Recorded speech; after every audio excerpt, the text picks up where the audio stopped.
ஸ்தோத்திரம். परमेश्वर को धन्यवाद हो। நம் 4 வார்த்தைகளை தியானித்தோம். 4 वचनों को हमने ध्यान किया। இயேசுவானவர் தன்னுடைய அன்பை சிலுவையில் எப்படி வெளிப்படுத்தியிருக்கிறார்? यीशु मसीह ने अपने प्रेम को क्रूस पर कैसे प्रकट किया? 5வது வசனமாக 5वां वचन யோவான் 19:28 வசனத்தை வாசிக்கிறோம். यूहन्ना 19वां अध्याय 28वां वचन। इसके बाद यीशु ने यह जानकर कि अब सब कुछ पूरा हो चुका, इसीलिए कि पवित्र शास्त्र में जो कुछ कहा गया वो पूरा हो, कहा, मैं प्यासा हूँ। அதன் பின்பு எல்லாம் முடிந்ததென்று இயேசு அறிந்து வேத வாக்கியம் நிறைவேறத்தக்கதாக தாகமாயிருக்கிறேன் என்றார். இந்த வார்த்தையில இயேசுவானவர் சொல்லுகிற வார்த்தை விசேஷமா அவருடைய தாகம் மட்டுமல்ல, வேத வாக்கியம் நிறைவேற வேண்டும். அதுதான் இயேசுவானுடைய इस वचन में विशेष प्रभु बताना चाहता है, एक तो उनका प्यास और दूसरा परमेश्वर का वचन पूरा होना है। अनेक இடங்கள்ல ஆண்டவருடைய பாடு மரணங்களை பற்றி எழுதியிருக்கிறது. बहुत स्थानों में परमेश्वर के तकलीफ और मृत्यु के बारे में लिखा है। ஏதேன் தோட்டத்துல தான் முதல் அந்த தீர்க்க தரிசனம் சொல்லப்பட்டது. एदेन के बाग में शुरुआत में वहां पर वो भविष्यवाणी की गई थी। சிறியன் வித்து சாத்தானுடைய தலையை நசுக்கும். स्त्री का बीज शैतान के सिर को कुचलेगा। இதுதான் உலகத்துல நிறைவேற வேண்டிய ஒரு பெரிய தீர்க்க தரிசனம். यही दुनिया में पूरा होने वाली एक बड़ी भविष्यवाणी அது है। இப்பொழுது சிலுவையில நடந்து முடிஞ்சிட்டு वो अब क्रूस पर पूरा हो चुका है। இனி அடுத்து என்ன நடக்கணும்? और दूसरा क्या होना है? அதுதான் ஆண்டவர் சொல்லுகிறார், மற்ற எல்லா வேத வாக்கியங்களுமே நிறைவேறணும். அதுதான் என்னுடைய தாகமா இருக்கிறது. दूसरी यही है कि बाकी सारे वचन पूरा होना है, वही मेरा प्यास है। பைபிள் சொல்லுகிறது எல்லா ஜனங்களும் ரட்சிக்கப்பட வேண்டும், அது அவருடைய தாகம். वचन कहता है सारे दुनिया के लोग उद्धार पाने हैं, ये उसका प्यास है। உலக பிரகாரமா ஒரு மனுஷனுடைய रत्तम குறையும் போது தாகம் உண்டாகுது. दुनिया रीति से एक मनुष्य का शरीर का लहू जब कम होता है उसको प्यास उठता है। பழைய ஏற்பாடுல நம்ம பார்க்கலாம், நிறைய பேரு தாகமா இருந்தார்கள். पुराने नियम में हम देख सकते हैं बहुत सारे लोग प्यासे थे। ஆகார் கூட வீட்டை விட்டு விரட்டப்படும் பொழுது வனாந்திரத்துல நடக்கும்போது அவ தண்ணி எல்லாம் செலவாயிட்டு, आहार भी घर से जब निकाल दी गई, वो जो रेगिस्तान में चलते समय पूरा पानी खर्च हो गया था। தன்னுடைய மகனுக்காக அவ அழுதாள். अपने बेटे के लिए वो रोती है, தண்ணி இல்ல அப்படின்ட்டு. पानी नहीं है। எத்தனை மணி நேரம் அந்த குழந்தை தண்ணி இல்லாம இருந்துன்னு தெரியல. कितना घंटा वो बच्चा बिना पानी का था पता नहीं। வழியே இல்ல அப்படிங்கிற ஒரு சூழ்நிலை தான். रास्ता ही नहीं, ऐसी स्थिति। அப்படியே சத்தம் போட்டு அழுகிறாள். बहुत बड़ी आवाज में रो रही है, என் பிள்ளை செத்து போயிரும், मेरा बच्चा भी मर जाएगा, என் கண்ணு முன்னால இது நடக்க கூடாது, वो मेरी आंखों के सामने नहीं होना है। அதனால தூரமா போய் அழுதா. इसलिए दूर जाकर रोती ஆனா है। பைபிள் சொல்லுகிறது தேவன் அவனுடைய சத்தத்தை கேட்டார். बाइबल बताती है परमेश्वर ने उसकी आवाज सुनी।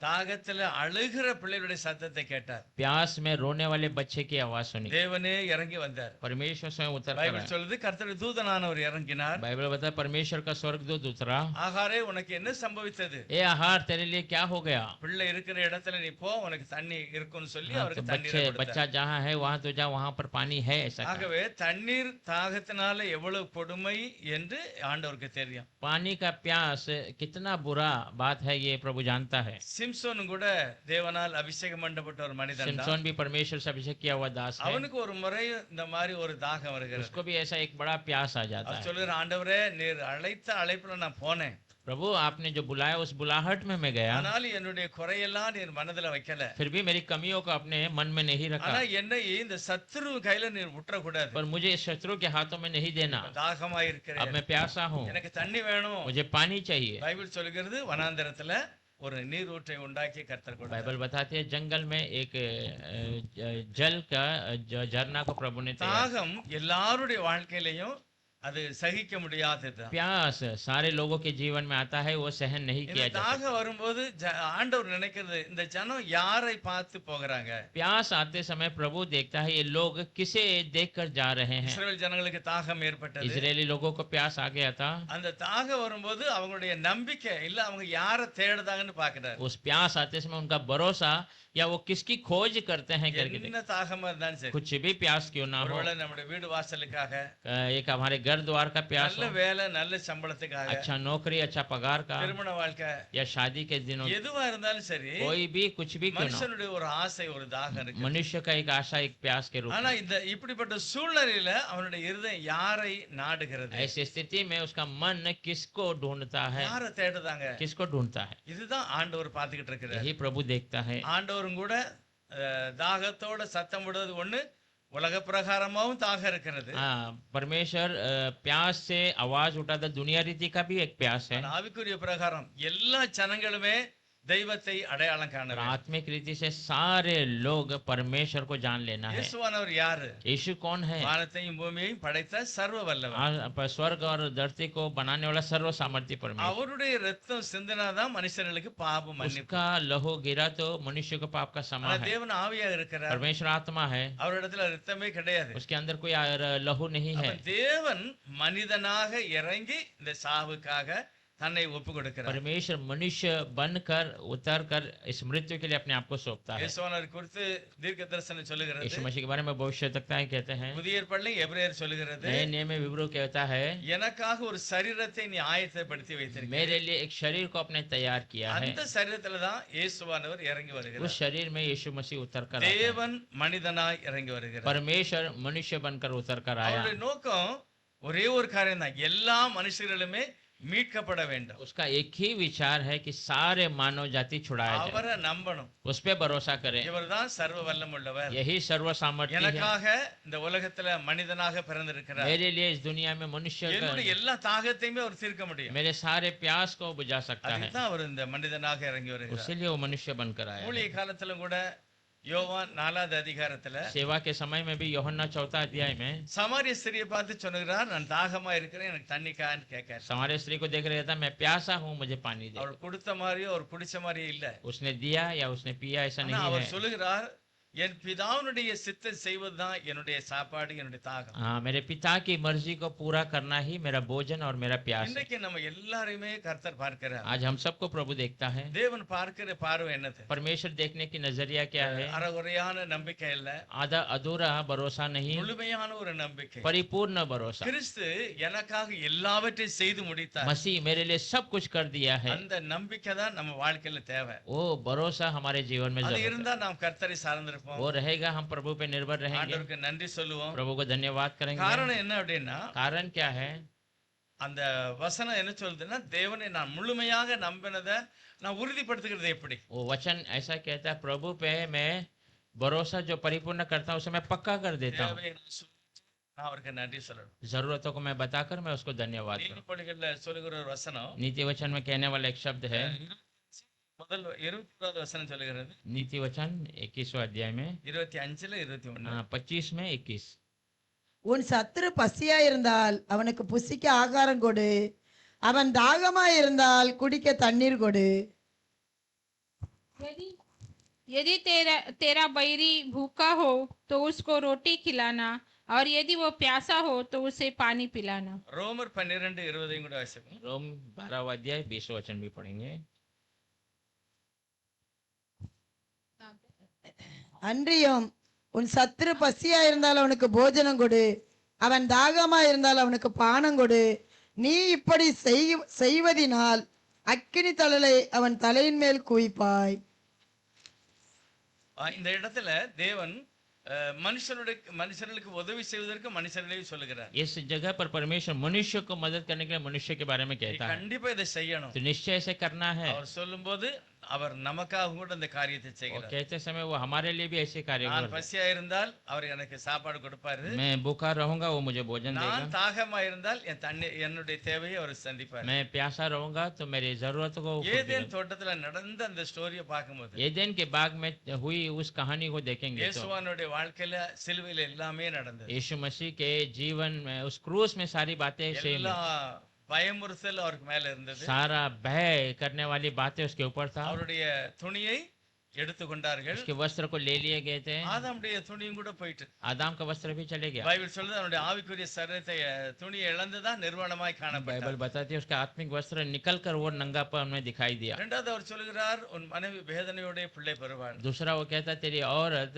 वेदना के साथ बच्चे को जन्म ஆனால் देगी। இயேசுவானவரை குறித்து சொல்லும்போது ஏசாயால சொல்லிருக்கு, ஒரு விசேஷமான ஒரு சந்ததியை அவருக்கு பெறப்போகிறார். हाँ, यीशु मसीह के बारे में इसाया में लिखा है, एक विशेष संतानों को वो जन्म देने वाला है। சங்கீத 110லயும் ஒரு எழுதியிருக்கிறது, ஒரு யவன ஜனம் விசேஷமான ஒரு ஜனத்தை அவர் பிறப்பிக்க போகிறார். संहिता 110 में लिखा है वो विशेष जनों को वो जन्म देने वाला है। அதுதான் தேவனுடைய தேவனை ஆராதிக்கிற ஒரு கூட்டம். वही परमेश्वर को आराधना करने वाला झुंड है, நாமே அந்த கூட்டமாக இருக்கிறோம். हम ही वो झुंड है। நமக்கு தாகம் தீர்ப்பதற்கு, हमारे प्यास को बुझाने நமக்கு के लिए, சாப்பாடு கொடுப்பதற்கு, हमें भोजन देने के लिए, எல்லா ஆசைகளையும் நமக்கு கொடுத்து தீர்ப்பதற்காகத்தான் सारी आशाओं को हमें देकर पूरा करने के लिए தேவன் மனிதனாக இறங்கி வந்தார். परमेश्वर मनुष्य के रूप में जन्मा, ஏனென்றால் அந்த அந்த ஸ்தானத்தை யாரும் பெற முடியாது. क्योंकि उस स्थान को और कोई नहीं पा सकता है। ஆனால் ஆர்சி சபை என்ன நினைக்கும்? आरसी कलीसिया क्या सोचते हैं? இவர் ஒரு இரண்டாவது கடவுளாகத்தான் பார்க்கும். इसे दूसरे देवता के रूप में देखते हैं। கடவுள் அவனுடைய பையனை அனுப்பிட்டாரு. परमेश्वर अपने पुत्र को भेज दिया,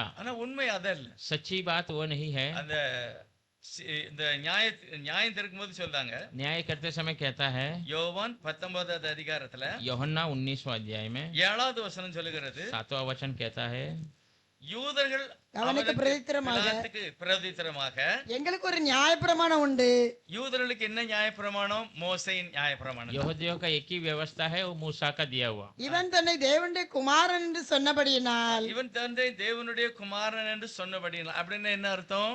ये अपने आप को परमेश्वर का पुत्र का, इसका मतलब क्या है? இவர் தேவன்னு சொல்றாரு. ये अपने आप को खुदा कहता है। தேவனுடைய புத்திரன் அப்படின்னா தேவனுக்கு பிறந்த பிள்ளை இல்ல. परमेश्वर का पुत्र मतलब प्रभु को जन्मा बच्चा नहीं। அப்படின்னா கடவுளுக்கு எல்லா வேலையும் செய்ய முடியாதுன்னு அர்த்தம். इसका मतलब प्रभु सब कुछ नहीं कर सकता। वो நான் ஆதாம படைச்சிட்டேன், அவன் மீறிட்டான், என்னால அவனை சரி பண்ண முடியாது அப்படின்னு சொல்லல. मैं आदाम को बना दिया, अब उसने गलत कर दिया, अब मैं उसको बचा नहीं पा रहा, ऐसा नहीं। என்கிட்ட ஒரு மகன் இருக்கான், செல்ல பிள்ளை, அவன் தான் அவன் பாவத்தை மன்னிப்பாரு. मेरे पास एक मेरा प्रिय बेटा है, वो जाके उसका पाप को क्षमा அப்படி करेगा, அல்ல. ऐसा नहीं है। தேவன் அனந்த ஞானம் உள்ளவர். परमेश्वर अनंत ज्ञानी है। அந்த பிள்ளையை போல அவர் மனுஷனாக வருகிறார். उस बच्चे के रूप में वो मनुष्य बनकर आता है, ஆகவேதான் அவர் மனுஷகுமாரன் அப்படின்னாரு. इसलिए वो मनुष्य का पुत्र தாவீதின் कहलाता है। குமாரன் தன்னை दाऊद அறிமுகப்படுத்தினார். का पुत्र करके अपने आप को बताया। தேவனுடைய குமாரன் சொன்ன உடனே யாருக்கும் பிடிக்கல. परमेश्वर का पुत्र कहते ही किसी को पसंद नहीं है। அதனால மோசேயினுடைய சட்டப்படி இவரை சிலுவையில் அறைய வேண்டும் அப்படின்னு சொன்னார். मूसा के कानून के अनुसार इसे क्रूस पर मारना है। எதுக்கு சிலுவையில் அடிக்கணும்? क्यों क्रूस पर मारना है? இயேசு தன்னை தேவனாக சொன்னதுனால, यीशु अपने आप को खुदा बनाया, इसीलिए அதனாலதான் அவங்க சிலுவையில் அடிச்சாங்க. इसीलिए वे लोग क्रूस पर मारे। இன்னொரு சுவிசேஷம் சொல்லுகிறது, और एक सुसमाचार वचन कहता है, இஸ்ரவேலரால் மதிக்கப்பட்டவரை 30 வெள்ளிக்காசுக்கு வித்தாங்க. इजरायलियों से इज्जत किया गया उसको 30 पैसे में सिक्के में बेच நம்முடைய दिया। நம்பிக்கை, हमारा भरोसा, என்னை உருவாக்கினவர் எனக்காக மரித்தார், मुझे रचने वाला मेरे लिए मारा गया, எனக்காக அவர் தாகத்தோடு இருக்கிறார், मेरे लिए वो प्यासा बना, என் தாகத்தை அவர் தீர்ப்பார், मेरे प्यासों को அவருடைய बुझाया, தாகத்தை நான் தீர்க்கணும். और उसके प्यास को हमें அவருடைய बुझाना தாகம் है। என்ன? நான் சாட்சியாக வாழுகிறது. उसका प्यास क्या है? हम गवाही बनकर जिए, மற்றவர்களுக்கு முன்னால நான் சொல்லணும், இல்லனா நான் சாட்சியாக நடமாடணும். औरों के सामने हमें कहना है या हम गवाही में चलना என்னை है। காண்கிறவர்கள் தெய்வத்தை காணணும். मुझे जो देखे वो मसीह को देखे, அதுதான் தேவனுடைய ஒரு ஆசை. वही प्रभु की आशा है। ஆண்டவருடைய பைபிள் சொல்லுகிறது, प्रभु का वचन कहता है, நீங்கள் எனக்கு சாட்சிகளா இருக்கிறீர்கள். तुम मेरी गवाही हो। எல்லா தேவைகளையுமே கர்த்தர் நிச்சயமாக அவர் உங்களுக்கு சந்திப்பார். सारी जरूरतों को प्रभु निश्चित तरीके நம்முடைய से आपको தேவைகள் எல்லாம் சந்திப்பது மட்டுமல்ல, நம்ம தாகத்தையும் கர்த்தர் தீர்ப்பார். हमारी सारी जरूरतों को पूर्ति करने का नहीं, पर हमारे प्यास को भी बुझाता ஒரு है। நிமிஷம் ஜெபம் பண்ணலாம். एक क्षण में प्रार्थना करें। சர்வ வல்லமுள்ளவரே நன்றி சொல்லுகிறோம். सर्व सामर्थ्य आपको धन्यवाद करते ஒரே हैं। ஒரு நோக்கம் தான் உம்முடைய திட்டம். एक ही विचार है, एक நான் योजना। தாகமா இருக்கிறேன், मैं प्यासा हूँ, வேத வாக்கியமெல்லாம் நிறைவேறணும். परमेश्वर का वचन पूरा होना। ஆண்டவரே, நாங்கள் எல்லா வேத வாக்கியங்களையும் வாசிக்கிறோம். प्रभु हम हर एक परमेश्वर के वचन को पढ़ते हैं। எங்களுக்கு கொடுக்கப்பட்ட அந்த ஸ்தானத்துல நாங்கள் அதை நிறைவேற்றணும். हमें दिया हुआ स्थान को हम पूरा करना है, அப்பொழுதுதான் தேவன் சந்தோஷப்படுவார். तब परमेश्वर आनंद करता எங்களுடைய है। அழைக்கப்பட்ட அழைப்புல, हमारे बुलाहट के बुलाव, எங்களுக்கு கொடுக்கப்பட்ட அந்த ஊழியத்துல, हमें दिया हुआ उस सेवा के இல்ல लिए, எங்களுக்கு கொடுக்கப்பட்ட குடும்பத்துல या हमें दिया हुआ परिवार के நாங்கள் लिए, உண்மையாக உத்தமமாக உம்முடைய நாமத்தை हम மகிமைப்படுத்தணும். सच्चाई से, सच्चे मन से आपके नाम की வேத महिमा करें। வாக்கியம் நிறைவேறும் போது சகலமும் ஆசீர்வாதமாய் परमेश्वर का वचन पूरा होते समय सारी बातें आशीष में बदल जाती கர்த்தர் हैं। அப்படியே எங்களை மாற்றுவீராக. प्रभु ऐसे ही हमें बदल எங்களுக்கு உதவி दीजिए, செய்யும் தகப்பனே. हमें मदद कीजिए प्रभु। இயேசுவினுடைய நாமத்துல பிதாவே. प्रभु यीशु मसीह के नाम से मांगते पिता। இப்பொழுது